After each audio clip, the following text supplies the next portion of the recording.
All right, let's head over to the kitchen and say hello to ABC7 Culinary Director Judy Gallagher and find out what she's cooking for us on this Monday. Hi, Judy. Well, hi there, Scott. Let's just have a continuation of Father's Day for you, okay, Scott? I'm making lemon meringue pie, so you get the first cut.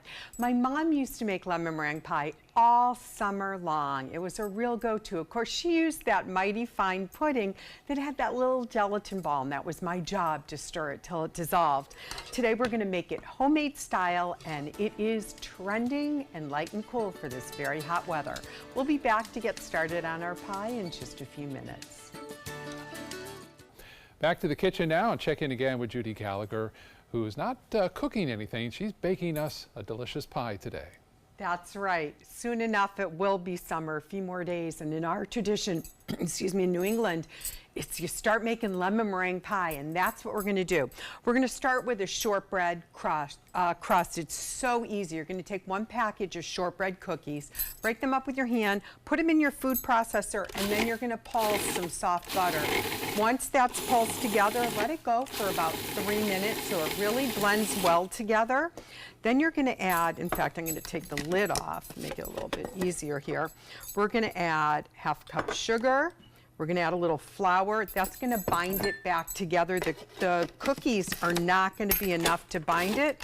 So if we just do it like that, then I can show you. It comes out almost like a graham cracker crust. So you have the little pieces of butter that are going to melt in when you bake it. So you're just going to put it in your pie plate.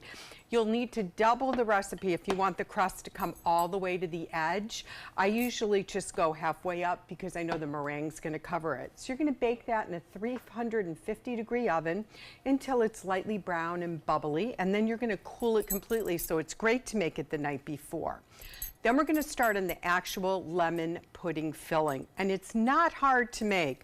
You have 3 tablespoons of cornstarch. Then we have 3 tablespoons of flour. We have sugar, and we're going to just kind of whisk that together there. And then we're going to add 1½ cups of cold water. The cold water is going to react with the cornstarch, and that's our thickening agent. So we're going to cook this for about, it's going to probably be about 5 minutes total. Keep whisking it. You're going to see it start to come up to temperature. We'll pull it off the burner. When we come back, I'll show you what else we do before we put the meringue on. It's really easy, and it's just so flavorful. You're going to love this pie. Make 2. All right, let's get back to the kitchen now. Check in again with Judy Gallagher and the progress of her pie.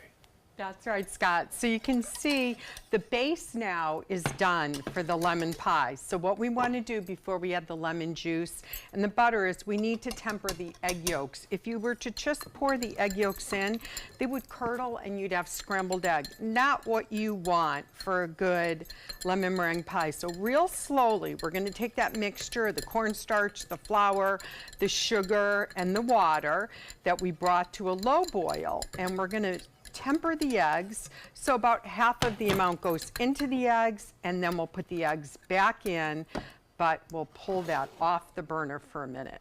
Now the thing that you want to do is after we do all these steps, you put it back on the burner and you want to slowly get it to a teeny little boil, bring it off, then you're going to put it into your pie shell like I've done over here.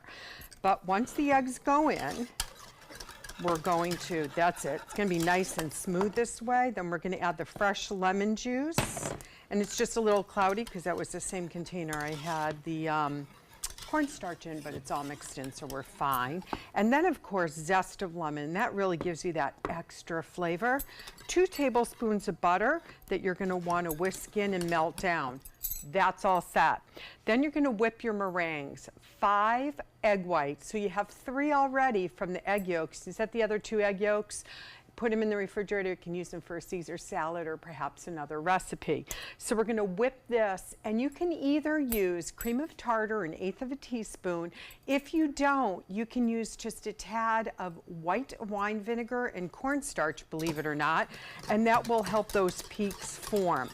So this is all melted down. That looks great. We'll put it back on because I have, yes, a 3rd crust so everybody can have some. I'm going to turn this on. It's going to get a little loud, but I want you to see. We're going to whip the meringue until really you get strong peaks. Now there's two ways we can work with the egg whites. One is to put them right on top and bake it in the oven at 350 degrees till the meringue gets warm. The other is to fold the meringue in with a lemon, and that creates the lemon chiffon pie that I love so much.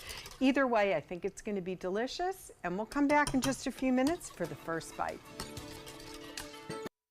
So good. A little so tart, good. right? If you're going to have lemon pie, it needs to be lemony, right? So Absolutely. give it that extra little That's zing. the whole point, right? Yeah, but you know, with that shortbread crust, it makes it nice and buttery and really refreshing in the summer. Remember, if you put your pie in the fridge, it's going to pearl up on the meringue. That's fine if it gets the little beads of moisture, but it's still going to be just as good. Recipe on our website, mysuncoast.com. Click on the dining link button. It'll take you right there. Judy, it's delicious. Great. Thanks. Enjoy.